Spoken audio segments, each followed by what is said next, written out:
And you're now listening to TLKInfamous.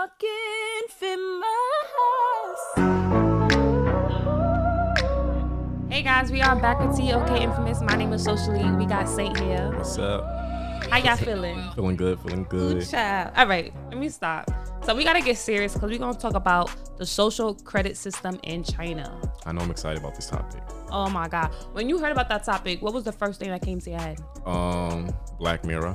Black Mirror, right? Yeah, Black Mirror. Tell us about Black Mirror, because I know you've seen that episode. Yeah, so I can't remember the name of the episode, but I know pretty much it's similar. It's not exactly the same, but pretty much in the episode, this woman, well, it's a society where they basically rate you based off like kind of like social media. Think about Instagram, but your rates matter in real life. Mm-hmm. So depending on, your popularity, people will treat you a certain way. I know the girl was trying to go to this wedding for her friend, mm-hmm. and pretty much her rate kept on going up and down throughout the whole entire journey to the wedding, and she was trying to like get it up there. I think kind of touch on like mental health and social media pressures. Yeah. And then at one point she was trying to get gas, and because her social credit score was low or her social rating was low, she couldn't even get gas. Yes, yeah. And the crazy thing is that's happening in China right now. Yes. So the social credit system, basically, it's been going on for like a decade now. It just now has got the popularity in the last 4 years, because now social media has got a wind of it. But basically in 2014, there was like this technology that basically was developed, and during that time, by the Communist Party, right? I don't know if it's the Communist Party. Yeah, maybe you know. Yeah, it's the Communist Party. Okay, so the Communist Party, and so during that time, the state council implemented a blueprint for the social credit system. This basically was the ability that the central government was able to issue pilot programs in 43 cities. One of them was Rochong, which was one of the main cities that was getting tested. And so the way they did it was they issued a $1,000 credit score per person. Yes. And depending on their browsing history, the stuff that's picked up on the cameras, they would either get deducted or a bonus point added to their system. Now, Fun fact, China has roughly 2 million cameras. Yes, I know that's the most. They are the most surveilled. Surveilled country in the world. Yeah, that's crazy. 2 million. So what did they say? I think they said that is about 3 cameras. 3 people per camera. Yeah. That's insane. So that means there's a camera on each corner watching everything that you do. It's crazy to think that, like, even in the U.S., we think about we're surveilled a lot, but in comparison to China, like, I can't imagine that type of pressure. You can't. Yeah. You couldn't even be able to pick your nose without people knowing. Yeah. All right. So let's get into it. So I just want to break down the social credit system that they have. So they have the highest tier AAA program. You have to get more than 1,050 points. And if you are on that top tier, which is known as an A student, right, you get health priority. That's insane. Yeah. So that basically means, let's say you needed a liver or you needed insulin shots, you are more likely to get it smoothly more than another person. So they use like a lot of reward and punishment based off the social scoring. Yes. So then you have A minus, which is 960 to 1,029 points, and you get school priority. And that's fucked up. It is fucked up because, as you know, people that may not come from a rich background, school is the way. It's a regular struggle. Yeah, school is the way you according to society. School is a way that you kind of level yourself. You get the education that you need so you can get to that level as the other counterpart that's already on that level. Right. But now, let's say you're doing bad or you put trash on the floor, you can get deducted and you'll have a lesser chance of getting to the top school that you would want to get to. Right. And a lot of people don't understand. That's another thing too. So like these scores are determined on your behavior. So it can be normal things like if you're using your money to buy necessities like diapers or like home goods, you get rewarded really well. But even if you do something like alcohol, if you're doing like excessive alcohol, your points could jump down. So it's that serious. It is that serious. And then the worst thing is, let's say you speak out against the government, or not even speak out against the government. Let's say you don't like the social credit system. Something as simple as that. They will deduct points from you. And it was so insane because when I was doing my research on this, when I was trying to go on YouTube and basically hear from Chinese citizens how they feel, nobody said that they didn't like it. Yeah. But also they know that everything that they're saying is monitored. Is monitored. Because even if it's like personal chats, it's not you like they talk about on a social media platform, but even through their personal like their WeChats. Exactly. They get deducted for stuff like that, or they get like they being overseen and watched for stuff like that. I feel like that's so important because then it goes into like this AI, machine learning, computer technology, cookies. You know, United States have the same thing as cookies. Almost every website that you go in now, it's your excessive. Cookies are. You have to agree to the cookies before you can even go on their page. And on top of that, those cookies are tracked across every platform that you visit that day. So imagine the China system where anything that you do, let's say you wanted to how to cheat for an exam, you will get deducted even if you don't even cheat. That's just so sad. Now you have B, which is 850 to 959 points. Basically, if you're on that level, you'll get lectures and visits to you frequently, and then you'll be on probation for 2 years. So that means you're locked into that. That's crazy. Damn, 2 years? 2 years. You know what that reminds me of? It reminds me of what's that thing when you get released from prison and you're on probation? You go like the halfway house or some shit? I think it is called probation. But yeah, it's probation. It is that, probation. Yeah. So you literally can't do anything. You're basically a ward of the state. For two years. That's hard. And then that could be if you just drop trash on the floor, you did a jaywalk. Yeah. Anything. Or even if you just wrote a speech. You know, crazy thing is there was a lawyer and a journalist in the last 4 years that spoke up and wrote articles about it. And one, I believe the journalist, he wasn't able to book any flights. Yeah. And then the other lawyer, he was fined. Yeah. He was penalized. Yeah, because if you get like, I know blacklisted, or if you drop in rates, especially if you're blacklisted, it's harder for you to book hotels, to get loans, travel. You can't travel. Can't go nowhere.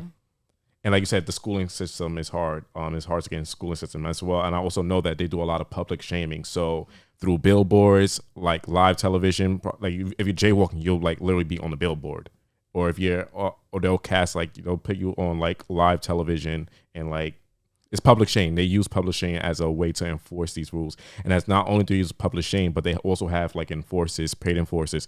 It could literally be your neighbor who's an enforcer. Yeah, I was just about to say that's a scary part, because now you're gonna really create a community where people don't have trust for each other. And on top of that, because you're being rewarded as well, a lot of the stuff that people is doing is not gonna be genuine. I think there was like a cute little reel that I seen. I'm saying cute. I seen a little animated video of a person that needed a particular credit score so they can ride the bus. Right. And he seen a homeless person, but the homeless person wasn't sitting in a camera. So he went up to the homeless person. He was like, listen, I'll give you some money, but you got to go into this camera. You get the credit for it. So, you know, the homeless person went to the camera. Then the person that was trying to get on a bus walked up to him a few minutes later and was like, listen, here's some money.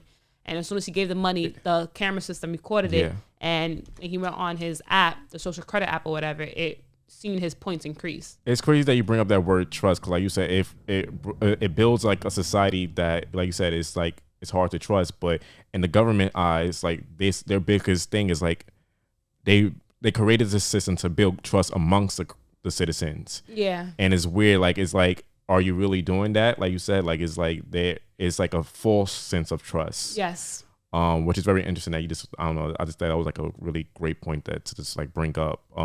But I feel like I forgot. I lost my train of thought. I feel like they're controlling people with fear. Yeah, that's you bring that. I think it's a way of social conformity. Mm-hmm. So these people are just like conforming, and it's like a whole nother level. It's like it's like a social dictatorship in a sense. Yeah, it is. It is social dictatorship, and then the more people that do it, the less people that will speak up about it. Yeah. And you kind of see certain situations like that happen in the U.S. Before we get to the U.S. and we talk about the similarities between China and the U.S. system. You want to finish the... Let's go to the last tier. Actually, I think they have 2 tiers, C and D, but C is 600 to 849 points. You get locked into it for 3 years. That's crazy. Then you have D, which is below that. And that's I believe blacklisted. You're blacklisted. And I believe with the D as well, let's say you got your bachelor's, you worked hard for 4 years, and unfortunately you fell off the map. They will take your certifications and your degrees. That should go out the window. That is no longer a part of your social security number. You're not a graduate. I don't think graduate's a part of your SSN, but either way. You know what I'm saying? All those accolades and all those things you build for is just out the window. Yeah. So for me, so looking at this, I mean, even though it's like the system in itself is new, I guess, like in the social media and the data access and the tech access, but like I studied Chinese government and Chinese politics, and you can see how a society like this was created by China for which allowed the people to not be non-resistant. Because if you look at their civilization from the beginning of time, they have like their dynasty. Well, if you're going to talk like ancient times, it went from a dynasty to a communist party. They already had this. They already implemented a lot of fear in their people throughout time, and also formed this type of community policing. Yeah. They used to like when they was running like on plantations and rice plantations and stuff like that. They will have people who they were like pay and allow them to police the people. So in a way, the system is very ancient. It's just more tech advanced. Yeah. And it's being more surveilled, and I think it's just being heightened. Yeah, and then technology definitely takes it to a whole nother level because now you're getting access to everybody. Right. And once your information is in the system, it's definitely hard to get out that because you're being tracked. And with the cameras that they have set up, you have so much biometric scanning where a lot of these agencies, they need your consent. And unfortunately, I wouldn't even say just consent because there's places that you have to go to, like airports, where there's no yes or no. You have to do it if you want to fly, where they literally take a whole screening of your body. And I remember 10 years ago where that was crazy. Yeah, people were so against it. Yeah, people didn't feel comfortable. But now it's more of, well, if you do it, you get to go through TSA much faster. And it's people are saying yes out of pure convenience and fear. Yeah, it's like it's social conform. Like people are now, it's like whatever. Even with the mask situation, you're talking about the mask, like we was all ups and arms. That's a good point because I remember if you were on a bus or the train and you were on a mask, right, you would have authorities say something to you. Yeah. But there was so many people that watched media and was so scared that they started taking it on their own hands and literally having arguments on MTA, like put your mask on, and everything was breaking out. And I'm like, wow, like, do they get paid for this? And I'm not saying you don't have the right to speak on how you feel, but be aware that a lot of stuff that you feeling emotionally, it's not real. It's not real. Yeah. Yeah, and they that's what they do. They act on our emotions. Mm-hmm.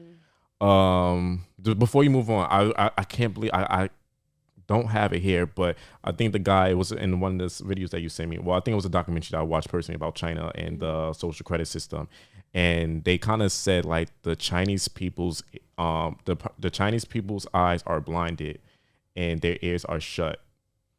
And I felt like that was very interesting because if you even like now, like if China, I don't want to stigmatize or anything, but when within our community, you see like, even a Chinese store or, the market, they're very much, I'm doing my thing and they move. Like they're very tunnel vision. Oh yeah. They're very tunnel. And I went to a class where it was predominantly Chinese people, and I would see how they work. Like they're very much, they're sticking with their own, they're sticking with their own clan. They're not very much, they're not conversational. Not open-minded. I won't even say open-minded. Well, yeah. I mean, again, we're not talking about all. We're just saying as from what we experienced, they're very much like they follow by the book. They do what they have to do, and they just play it really safe. And that's what I'm saying. Like that's what makes them so non-resistant to this. And granted, it's not because they're not fighters and they don't want better. It's because their government enforces these things. So it makes it kind of like almost seem impossible for them to even speak up. Because like you said, it's hard for you to find Chinese people who are resistant to this because their government and their media is so locked down, like as far as restrictions, like there's really no such thing as freedom of speech. So granted, there's a lot of people within that community who don't want this. Yeah, probably a lot of them. Say nothing. Yeah, 90% of them. And it's funny that I keep saying it's funny, but it is actually sad. Yeah. But you did bring up like the Asian culture, and some of these practices are kind of built into their ancient history. And like you said, we've been going through it for years. So in the last decades where you have technology where people Only already, enhances. teenagers and young people already feel comfortable saying yes to the cookies, saying yes to the biometric scanning, saying yes to the fingerprint, saying yes, you can track my browsing history. Yes, I can consent to diagnostics for this Apple model phone, this Apple phone. Yes, you can send information to the company. Literally, these are stuff that I see when setting up any type of phone. Google, Android, Apple. And then on top of that, that's everything I see as well when installing these applications, all these terms and conditions. Yeah. And a lot of people, they feel comfortable doing it. They already been doing it. Yeah. So now it has accelerated too, because now it's like, well, they already have all of my information. What else do I have to hide? So a lot of people are saying yes because of that. And honestly, that's not true. Yes, they do have a lot of information, and the more data they have, the more control they have. Mm-hmm. But I will say, the more you give them, the more they will continue to give. And this wasn't like a thing that happened overnight. Yeah. This happened slowly and surely. And every time every person said yes, that was more made it easier. It made it easy for them to push their next objective. So with that being said, can we get into like the US. and how they're kind of slowly implementing this? Because I see it.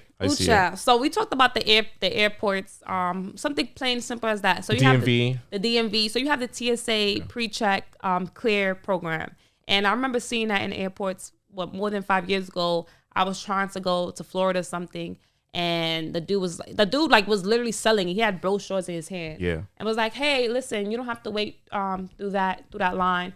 Go over here. It's the TSA clear screen. And I'm like, okay, like, what is it? He's like, oh, you just take your fingerprints, they'll scan your whole body, and they'll keep that information in the system. So anytime you log in and they scan your eyes, they already see that it's you.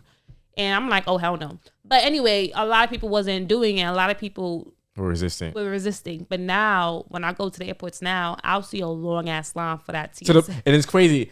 They did it out of convenience. Now the line's equivalent to what you was waiting for in a regular line. But that's how they do it. Check. It's like they give you like these incentives and all these things. And then to the point, like, you don't realize, oh shit, like that line is going to get to a point where the other line's not even existing. Everyone's going through this main the portal or direction. And let me say, before you further speak about that, it's crazy because now with TD Bank, like my bank, I call them, and every time I call them customer service, now they have the option of voice recognition. Like every time you don't have to go through the password or nothing like that. Like if they hear your voice, they send you right to, I was like, nah, I ain't doing that shit. I don't blame you. And they record this stuff, and that's the funny thing is everything is being recorded. So no matter what you do, everything is being picked up. Yeah. You even have, like you said, the DMV. You have freaking unemployment, where now you have to literally do a whole biometric scan. Why? Facebook too. Listen, I remember like last year I tried to go like sign back up for Facebook. Yo, they asked me for my ID.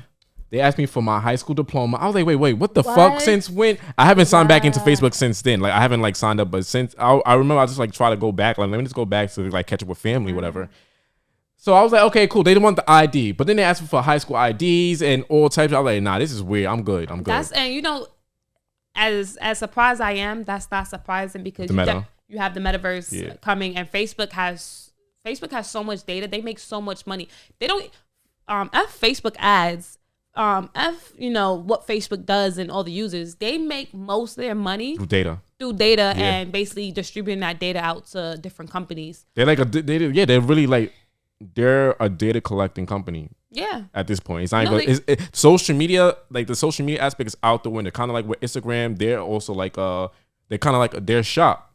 It's an online shop and also a data collecting community. Like all that shit went out the window. Like these social media platforms are not what they initially were set out to do. How does that make you feel? I mean, I'm conscious of it. Especially when it comes to, like, to social media. Like my relationship with social media is very different. Like especially when it comes to Instagram. Like a lot of times it's just to promote our like our TLK. I don't even like post on Instagram. Like whether it's use the stories or like now I'll just use Reels. But even when I do post like social stuff, of course I still post the social stuff, but it's not as intensely or as like the same way and it used to be when Instagram first came out, because like that was the intention. But now it's like I don't get to see none of my friends on there. It's just a whole bunch of ads, whole bunch of people I don't even fucking follow. So it's just like my relationship with Instagram and all these different platforms just have changed. Now it's like kind of use it for what it's for. Now when it comes to Facebook, I haven't got back into Facebook, but of course, if I use it, it's only going to be for the use for TLK, and as well as I know they have a great marketplace for like buying stuff. Yeah. But it's like now you just got to change your relationship with these platforms. And a person that doesn't, I don't have Facebook either. I deleted mine a long time ago, and I deleted mine based on the fact that I went to Google my name one time. Yeah, everything stopped. And when I Googled my name, my birthday popped up and my whole family popped up, which is so scary because a lot of my family members is not on social media at all. So how did you even get access to my family tree? You get what I'm saying? So after I deleted my Facebook, and this was like when I was in, I think, middle school, either freshman in high school or middle school. I know that when I deleted it, when I went to search my name, you cannot find me you can't find me on Google like that anymore. And that's what I'm saying. Like once you give your information to these companies, whatever they want to do with it is what they want to do with it. And a lot of people feel like, well, we're in the age of everybody's life is on displayed. But you've seen how many celebrities' lives that's been on display. You've seen how many non-celebrity lives that have been on display and how they have been. And what it leads to. What they've been linked to. Accusations. You know, the limelight, no privacy. You get no privacy. And F the citizens knowing about what you do day to day. Why does the government need to know what you do day to day? You know what I'm saying? Now, I just want to bring up an interesting point. So a lot of the social credit programs that was implemented in China are funded by and run by Tencent, who owns Riot Games and have a big share in Epic Games. So they're definitely in like the gaming entry area, and also who also has part ownership of a lot of pilot programs for the social credit system is Alibaba.com, which is similar to like Amazon.com. Now, the thing that's interesting about that is that when you go on Alibaba, certain stuff that you research and certain stuff that you shop for and put in your cart, that is added to your file. So let's say I have an account and my Alibaba account is socially, they know that I shop for this certain stuff. Yeah. Because Alibaba is a part of the social credit system, it affects your scores. It affects your credit score. And all that information is basically shared amongst all these different parties like the DMV, housing brokers, school. So it's like an all one credit system. You know what's wild? Because the more you speak about it, the more I'm seeing how the tech industry is becoming our government. Yeah. That's what it is. And like you said, it's slowly... I think they're definitely trying to implement it in the U.S. It's definitely gonna be some pushback just because, like, historically, like I said, U.S. is different from China. We've been given this illusion of freedom of speech and of our rights. So of course there's gonna be some pushback, and it's gonna be a lot more difficult to implement. And they're gonna, like you said, they're slowly doing like with like the data with the cookies and Facebook, the metaverse. Saying yes. Anytime you say yes, that's you. The altering of Instagram and YouTube and even like of Amazon. Amazon has the kind of like the same. I'm sure they're gonna have some type of similar template, because I know with Alibaba and even with like what they have like a program with WhatsApp where like I think Alibaba there's some type of social media system where you can literally like plan things with your friends within the system. You guys can book the restaurant. It's like everything you could do within your phone. You could pay. That's too much. That's what I'm saying. But they're slowly trying to implement these things in the US. And my biggest fear is that the inequality that can be birthed within this system, just because especially we already know, especially as a Black community, but outside the Black community, just like class wise, the type of things that we face within housing, within what else? Housing, like you said, education, certain industries. So now, how are these technologies going to play into our lives? How is this use of AI and it's called machine learning? Yeah. How is it going to affect those type of things all the isms that we already go through, right. Being that, a lot of times within the tech industry, granted it's getting better, but we're not in these spaces, you know what I mean? Yeah. So when it comes to, creating these things and programming these things, it has to be some type of effect or some type of, and there are definitely agendas, because certain companies. It's going to increase the inequality. It's going to cause distrust amongst people, and it's going to create a totalitarian state. That's the right word, right? Yeah.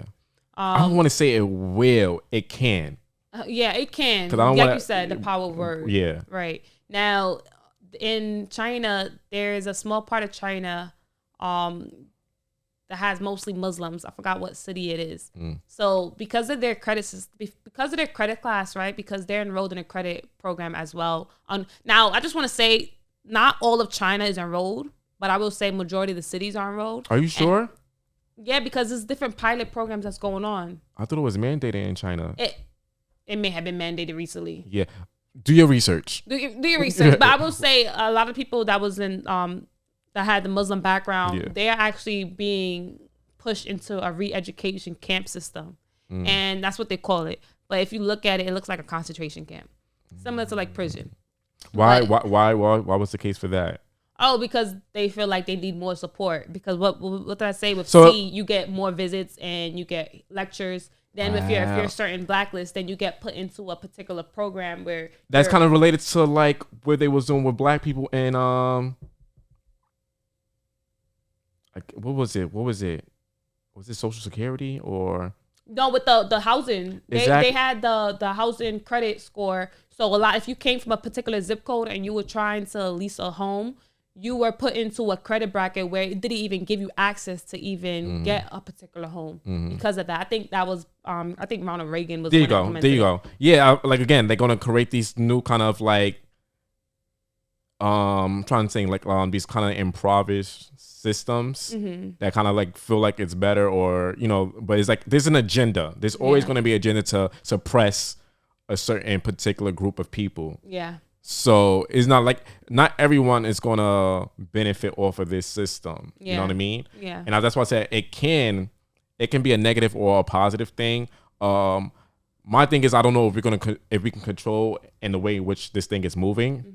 But I feel like we can control the narrative, if anything. You know what I mean? We can make it work for us, and that will entail us getting into these spaces and become more knowledgeable. How would you say you control the narrative and just speak on the experience of your experience in the U.S., rather recently, anything that comes to mind? What is the first thing that you'll think of how you kind of control the narrative? How I can? How you kind of control the narrative. I think you mentioned it. I think you should dive in because a lot of people think that it's out of their hands. Yeah. Of course, like, yes, speaking up, legislation, being in those rooms, and advocating is important. But as well as just saying yes or no. When you're agreeing to do certain stuff, you're basically agreeing to the bigger agenda, and it makes it harder for people that don't want to do certain stuff. Feel like they have to do it. I don't know that yes or no is kind of tricky. Because listen, I went on ASOS to go shopping for my trip. What happened? Since I had to say yes, I had to allow the fucking cookies. I need to shop. Yes. And sometimes these companies, these things, they don't give you really the option. It's like you're allowing the cookies. There's no real option. They'll just put like, click if you're allowing these cookies. But you try in certain areas. You said no to Facebook. I said no to Facebook. Yeah. Why? Honestly, Facebook needs to be shut down because there's no reason that a social media company has. It's not a social media company. That's what I'm saying. It's not. It's a data collecting company. It's a data collecting company. But you kind of controlled your narrative. You don't have information on Facebook no more. I think like I said, I think it does boils down to like you said, making those choices within your personal lives. But I feel like especially like communities, I'm trying to make it general, but in like communities which aren't represented, and I'm speaking for my community, Black communities need to get into these spaces. We have to start really studying tech. Yeah. Even if I say, and people think, oh, I need to become like a technician. No, there's many positions within tech. There's social media marketing. Remember we met a guy at another event. He's working in surgery. He's doing like surgical. Oh yeah, he designed spinal cords. Exactly, in tech, like people's mind and Black people need to stop being limited to what being in tech is. Tech is the future. Tech is gonna destroy all these jobs that we have, and that's why they have so many people in the Asian community that. No, you need to get a job in tech because you are the future, and unfortunately, sales, marketing, food industry is changing through tech, and that's why honestly, a lot of stuff that we talk about in TLKInfamous plays into a bigger picture because at the end of the day, what they depict on TV, whether it's Zeus Network, what reality TV or social media or just entertainment industry, they won't show Black people in science, Black people in tech. Exactly, and that's where we need the people that have. And not even just Black people, but we need different people of diversity backgrounds, yes, to provide insight and perspective in the way we need to lead the world. So we can control the narrative. Exactly. It's going back to controlling the narrative because, like I said, even when people need to understand, like, and I feel like they kind of make us afraid of technology and advance. I know for me, I won't even say black, but I know there's a real fear of things moving forward and things moving too fast and too much advancement. But if you study history and you look historically, shit moves forward.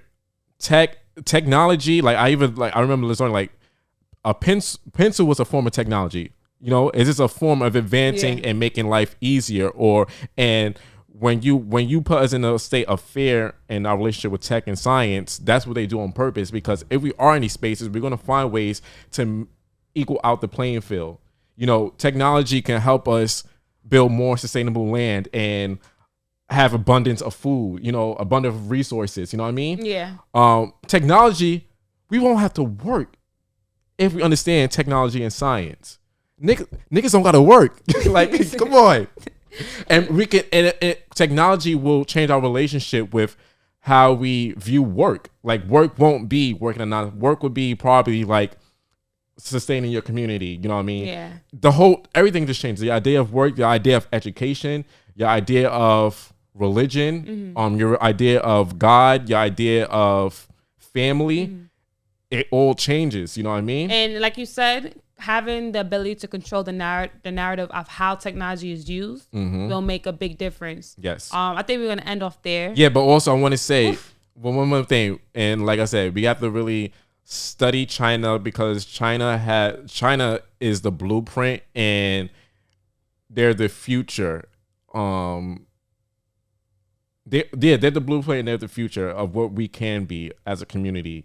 We have to study them and pick up not everything word from word because there's a lot of things that, like I said, they're being oppressed, and I think a lot of people like to create this image that they're living in this like euphoric and great space, but these people are being oppressed, and I feel for that community.